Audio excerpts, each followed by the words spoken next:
Welcome to daily current affairs. आज 4 जुलाई 2021 है। आज की जितने भी क्वेश्चन बनेंगे सारे क्वेश्चन इस वीडियो में डिस्कस करेंगे। अगर चैनल को सब्सक्राइब नहीं किया तो चैनल को सब्सक्राइब कर लें और बेल आइकन बटन को प्रेस कर लें, जिससे आने वाले वीडियो का नोटिफिकेशन सबसे पहले आपके पास पहुंचे। क्वेश्चन नंबर फर्स्ट, किस राज्य के मुख्यमंत्री ने YSR बीमा योजना शुरू की है? तो उसका डी ऑप्शन राइट होगा आंध्र प्रदेश के मुख्यमंत्री, और आंध्र प्रदेश के मुख्यमंत्री हैं जगनमोहन रेड्डी, जिन्होंने अभी हाल ही में YSR बीमा योजना के माध्यम से 1.32 लाख परिवारों का समर्थन करने के लिए राज्य सरकार ने वर्ष 2021-22 के लिए 750 करोड़ रुपए आवंटित किए हैं। अब आंध्र प्रदेश के बारे में जान लेते हैं। आंध्र प्रदेश की राजधानी अमरावती है और मुख्यमंत्री YS जगनमोहन रेड्डी हैं और राज्यपाल विश्वभूषण हरिचंद्रन हैं। नेक्स्ट क्वेश्चन, किसे टोक्यो पैरालंपिक खेलों के लिए ध्वजवाहक के रूप में चुना गया है? तो इसका ए ऑप्शन राइट होगा मरियप्पन थंगावेल को, और इस पिक में देखो ये है मरियप्पन थंगावेल। नेक्स्ट क्वेश्चन, अभी हाल ही में किस भारतीय पूर्व फुटबॉलर का निधन हो गया है? इसका डी ऑप्शन राइट होगा एम प्रसन्नन का। अभी हाल ही में एम प्रसन्नन जो हमारे भारतीय पूर्व फुटबॉलर हैं, इनका हाल ही में निधन हो गया है। नेक्स्ट क्वेश्चन, अभी हाल ही में किस पूर्व अमेरिकी रक्षा सचिव का निधन हो गया है? तो इसका डी ऑप्शन राइट होगा डोनाल्ड रम्सफेल्ड का, और इस पिक में देखो ये है डोनाल्ड रम्सफेल्ड। नेक्स्ट क्वेश्चन, राष्ट्रपति रामनाथ कोविंद ने उत्तर प्रदेश के किस शहर में अंबेडकर स्मारक और सांस्कृतिक केंद्र की आधारशिला रखी है? तो इसका डी ऑप्शन राइट होगा लखनऊ शहर में। उत्तर प्रदेश के लखनऊ शहर में अंबेडकर स्मारक और सांस्कृतिक केंद्र की आधारशिला रखी है राष्ट्रपति रामनाथ कोविंद ने। नेक्स्ट क्वेश्चन, केंद्र सरकार ने कितने नवाचार प्रौद्योगिकी प्लेटफॉर्म लॉन्च किए हैं? तो इसका सी ऑप्शन राइट होगा 6। अभी हाल ही में केंद्र सरकार ने नवाचार प्रौद्योगिकी प्लेटफॉर्म 6 लॉन्च किए हैं। नेक्स्ट क्वेश्चन, आरबीआई के अनुसार मार्च 2022 तक बैंकिंग क्षेत्र का एनपीए कितने फीसद तक बढ़ सकता है? तो इसका डी ऑप्शन राइट होगा 9.8% तक।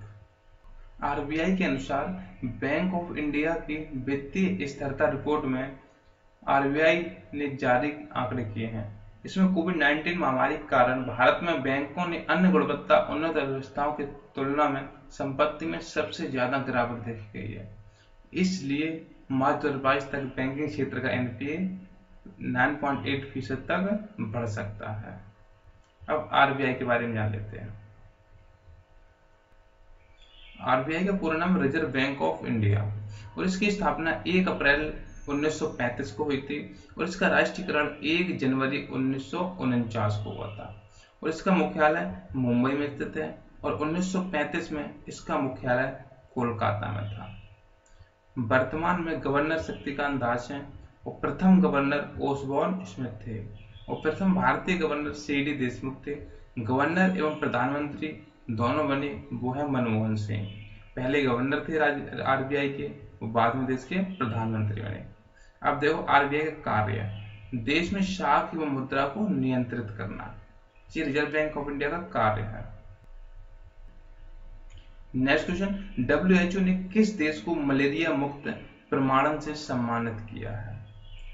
तो इसका ए ऑप्शन राइट होगा चीन।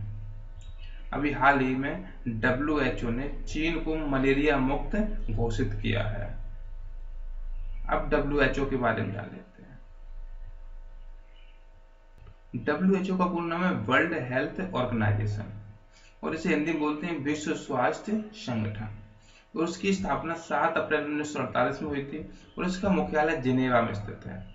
जिनेवा स्विट्जरलैंड का एक शहर है, और इसकी वर्तमान डीजी यानी डायरेक्टर जनरल टेड्रोस एथेनॉम है। अब चीन के बारे में जान लेते हैं। ये है वर्ल्ड का मैप, और इस मैप में ये पूरा एक चीन है, ये यहाँ तक, और चीन की राजधानी बीजिंग है और सबसे बड़ा शहर शंघाई है, और इसकी मुद्रा युआन है जिसे रैन मिनवी कहते हैं, और राष्ट्रपति शी जिनपिंग है। विश्व में सबसे ज्यादा जनसंख्या वाला देश चीन है, और विश्व में सबसे ज्यादा चावल एवं गेहूं उत्पादन करने वाला देश चीन है। नेक्स्ट क्वेश्चन, किस बैंक ने सलाम दिल से पहल शुरू की है? तो इसका सी ऑप्शन राइट होगा, HDFC बैंक ने। HDFC बैंक ने देश भर के डॉक्टरों को श्रद्धांजलि देने के लिए, महामारी के दौरान डॉक्टरों की अथक सेवा के लिए, उनका आभार व्यक्त करने के लिए सलाम दिल से पहल शुरू की है। अब HDFC के बारे में जान लेते हैं। HDFC का मुख्यालय मुंबई महाराष्ट्र में स्थित है, और इसके वर्तमान MD और CEO शशिधर जगदीशन है, और HDFC की बैंक की टैगलाइन है, we understand your world. Next question, किस कंपनी ने AJNIFM में AI और रणनीतिक साझेदारी की घोषणा की है? तो उसका सी ऑप्शन राइट होगा, माइक्रोसॉफ्ट ने। अब ये AJNIFM क्या है, इसके बारे में जान लेते हैं। इसका पूरा नाम है Arun Jaitley national institute of financial management ने और माइक्रोसॉफ्ट ने मिलकर रणनीतिक साझेदारी की है। यह सहयोग भारत में सार्वजनिक वित्त प्रबंधन के भविष्य को बदलने और आकार देने में क्लाउड, AI और उभरती प्रौद्योगिकी की भूमिका का पता लगाने का प्रयास करता है। अब माइक्रोसॉफ्ट के बारे में जान लेते हैं। माइक्रोसॉफ्ट कंपनी की स्थापना 4 अप्रैल 1975 को हुई थी, और इसका मुख्यालय वॉशिंगटन DC अमेरिका में स्थित है, और अमेरिका की राजधानी है वॉशिंगटन DC, और इसके संस्थापक बिल गेट्स और पॉल एलन है, और उसके वर्तमान CEO सत्य नडेला है, और यह एक अमेरिकी सॉफ्टवेयर कंपनी है।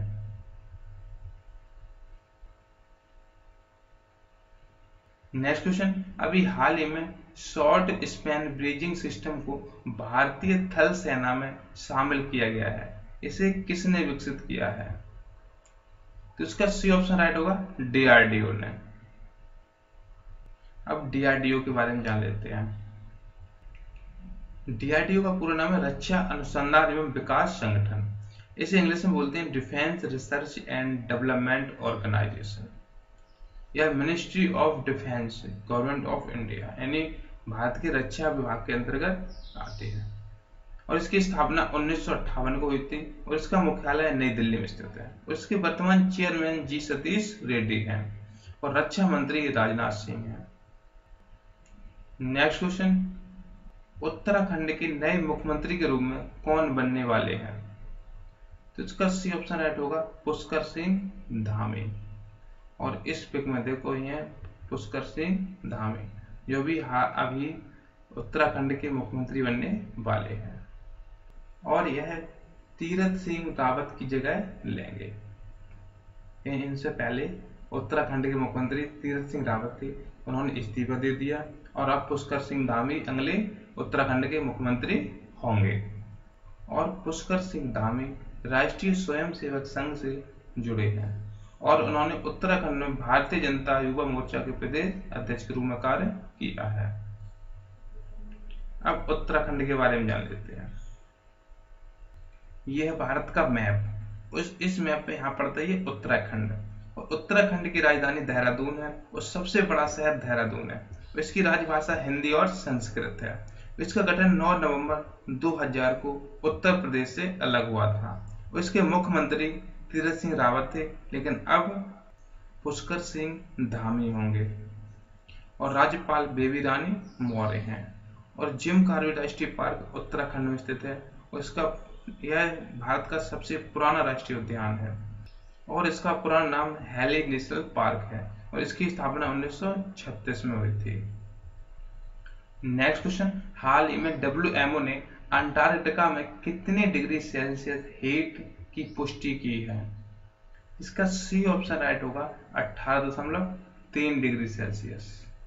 अभी हाल ही में संयुक्त राष्ट्र मौसम विज्ञान संगठन ने इस वर्ष के 6 फरवरी को अंटार्कटिका का तापमान 18.3 डिग्री सेल्सियस तक पहुंच गया है। इस क्षेत्र के लिए एक नया तापमान रिकॉर्ड है।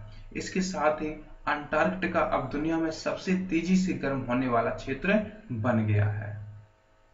अब WMO के बारे में जान लेते हैं। WMO का पूरा नाम है वर्ल्ड मेट्रोलॉजिकल ऑर्गेनाइजेशन और इसे हिंदी में कहते हैं विश्व मौसम विज्ञान संगठन, और इसकी स्थापना 23 मार्च 1950 को हुई थी। उसका हेडक्वार्टर यानी मुख्यालय जिनेवा स्विट्जरलैंड में स्थित है। उसके वर्तमान राष्ट्रपति यानी प्रेसिडेंट डेविड ग्रिमेस हैं और इसके जनरल सेक्रेटरी पैट्री तलाश हैं। नेक्स्ट क्वेश्चन, अंतर्राष्ट्रीय सहकारिता दिवस किस तारीख को मनाया जाता है? तो इसका ए ऑप्शन राइट होगा 3 जुलाई को। अंतर्राष्ट्रीय सहकारिता दिवस प्रत्येक वर्ष जुलाई के पहले शनिवार को अंतर्राष्ट्रीय सहकारिता दिवस के रूप में मनाया जाता है और इस वर्ष 2021 में जलवायु परिवर्तन से निपटने के लिए सहकारी समितियों के योगदान पर ध्यान केंद्रित करते हुए 3 जुलाई को अंतर्राष्ट्रीय सहकारिता दिवस मनाया जा रहा है। और संयुक्त राष्ट्र ने 1923 से हर साल जुलाई के पहले शनिवार को अंतर्राष्ट्रीय सहकारिता दिवस मनाने की घोषणा की है। वीडियो को लाइक करें, शेयर करें, चैनल को सब्सक्राइब कर लें।